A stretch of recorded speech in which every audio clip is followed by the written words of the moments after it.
Bien, merci beaucoup.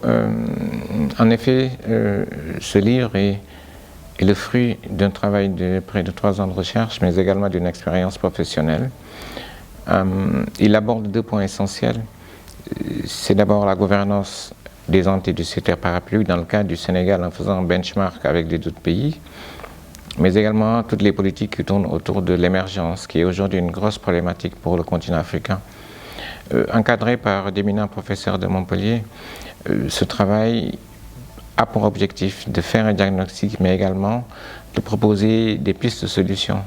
Parce que dans le fond, il interroge les modèles économiques de pays comme le Sénégal, mais de façon plus globale l'Afrique.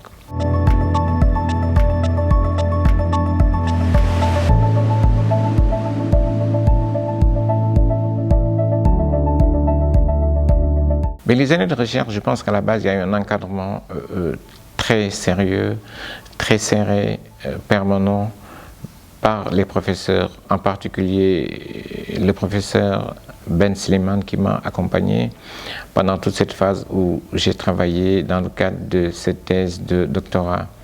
Je pense que ça m'a facilité beaucoup de choses, mais le suivi régulier m'a permis également d'avoir des échanges permanents avec lui qui m'ont permis de faire des comparaisons. La thèse de recherche, elle est une recherche, mais elle s'est voulue également pragmatique pour proposer des pistes de solutions pour l'ensemble de nos pays, afin qu'on puisse réfléchir autrement. Je pense qu'après 60 années, on s'est rendu compte que les modèles que nous avons ne fonctionnent pas forcément.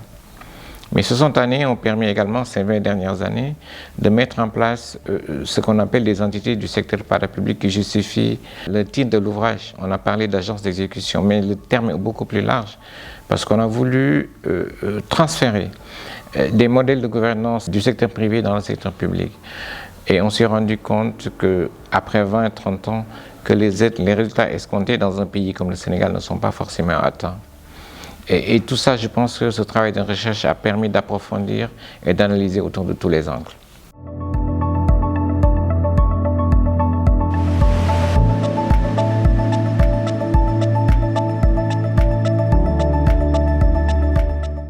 Mais il m'a apporté 2 choses. Il m'a d'abord apporté une grande valeur ajoutée en termes de méthodologie de recherche.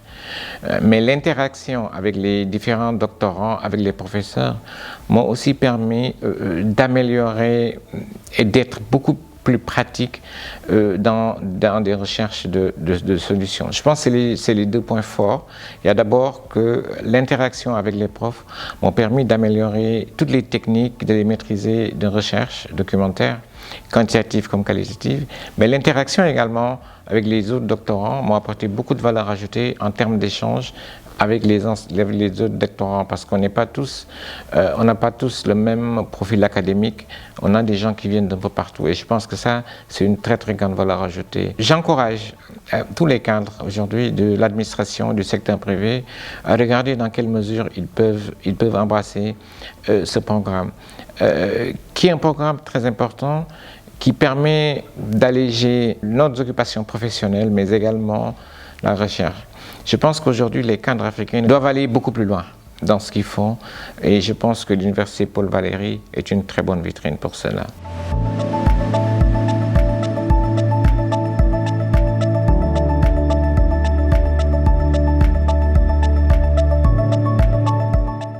Moi, je suis président du conseil d'administration de APIX-SA. Je pense que toutes les connaissances que j'ai acquises à l'université Paul Valéry, je les mets en œuvre tous les jours. Et ça me permet d'avoir une plus grande flexibilité. Ça me permet surtout d'avoir une vision plus globale. Parce que quand on parle d'économie dans nos pays, il faut avoir une approche systémique, une approche 360 degrés, une approche plus globale. Et je pense que le programme de l'Université Paul Valéry de Montpellier est très vaste. Ça vous permet d'embrasser tous les métiers du management, tous les métiers de l'économie. Et je pense que c'est en ce sens que ça me permet de valoriser et de mettre en œuvre toutes les connaissances que j'ai acquises au niveau de l'Université Paul Valéry.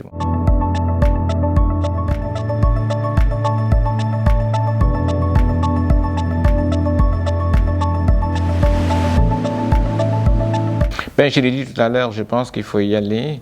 Ce n'est pas une course de vitesse, c'est une course de fond.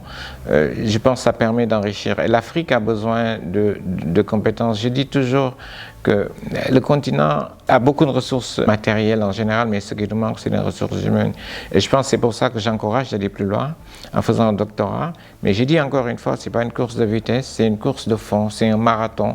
Parce que la recherche, elle est très rigoureuse, elle répond à certaines méthodes sur lesquelles je pense qu'il faut se tenir strictement si on va arriver à s'en sortir. L'avenir de l'Afrique va se construire sur la connaissance. Et c'est pour ça que j'encourage à aller plus loin.